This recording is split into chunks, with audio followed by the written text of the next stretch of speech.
Lady's most famous daughter is Imelda Romualdez Marcos, also known as the Rose of Tacloban. Her influence in Tacloban is evident in the city street names and in this prominent mansion, built for her by her late husband, former President Ferdinand Marcos Sr. From 1979 to 1981, it is one of the 20 presidential rest houses built by the late president.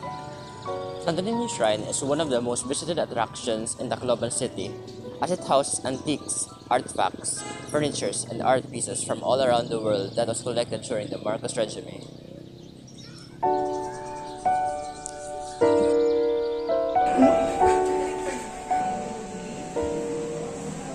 Some people are confused why is it called Santo Niño Shrine, but reflects the luxurious lifestyle of the Romualdez clan. In 1979, a religious landmark was built in honor of Santo Niño, the patron saint of Tacloban City, and that is how the shrine got its name. The Santo Niño Shrine was not built to be occupied because it was only meant to be viewed, showcasing regional Filipino arts and culture.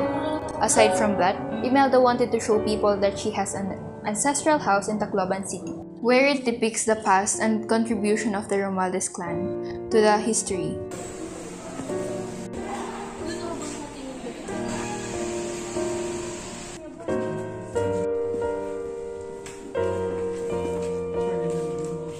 The shrine served as a chapel, museum, and a guest house.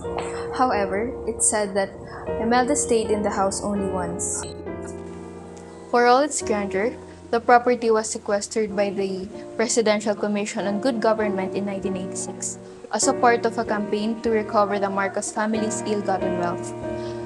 The former presidential building was converted into a museum.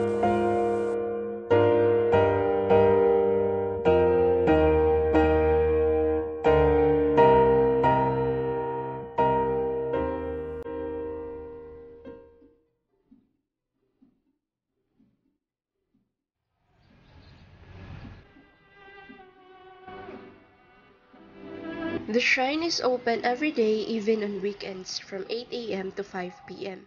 As to the entrance fees, first 3 people cost 200 pesos. In excess of 3, an additional fee of 60 pesos per head is charged. If you wish to take photos inside, there is an extra charge of 30 pesos per camera and 200 pesos for video.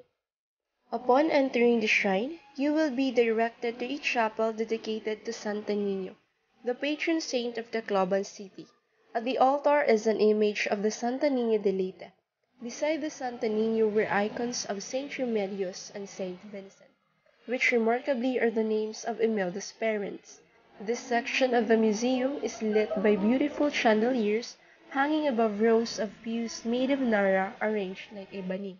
The museum has 20 rooms. 7 of these were built for the members of the Marcos family, wherein the biggest room in the house belongs to Imelda herself, with its size larger than the average Filipino home. Surrounding the chapel are the 13 guest rooms with 13 different motifs. Each guest room has its own unique motif, such as sampaguita, shell, banig, coconut, butterfly, and many more, which mostly are named after cultural arts and products of some provinces.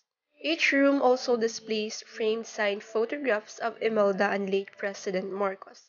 Aside from books and photographs, each room also contains dioramas depicting Imelda's various projects throughout the Philippines, ranging from health, tourism, and infrastructure projects. At the ground floor is the wooden bas relief of the legend of the first Filipino man and woman, si Malakas at si Maganda. Opposite to this sculpture is an 18-seater table and chairs inside a conference room beside the governor's room. The red carpet grand staircase leading to the second floor is reflected in a large Austrian mirror. The second floor houses intricate and lavish collections. At the landing of the staircase are pictures of the late president and paintings of the local artist Fernando Amorsolo. Adjacent to this is the painting of the family tree of the Romualdez clan, painted by a female Spanish artist. At the second floor is one of the main highlights in the museum, the replica of a ballroom in Malacanang. Other than its architecture, one of the main attractions of the Heritage Museum is the art collected in it. There are giant paintings of foreign artists such as Spanish artist Bebsi Brias. Aside from paintings or antique collections, grand pianos, wooden and ivory sculptures, chandeliers from the Czech Republic, Italian tiles, Argentine carpets, Chinese porcelain drawers, and Austrian mirrors.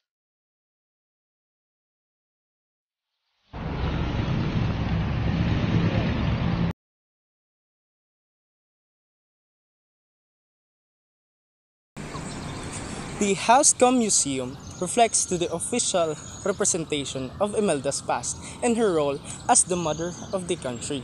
The design of the house and the collection of arts within this house not only shows the great wealth and power that she gained, but also claims her foreign and aristocratic origin.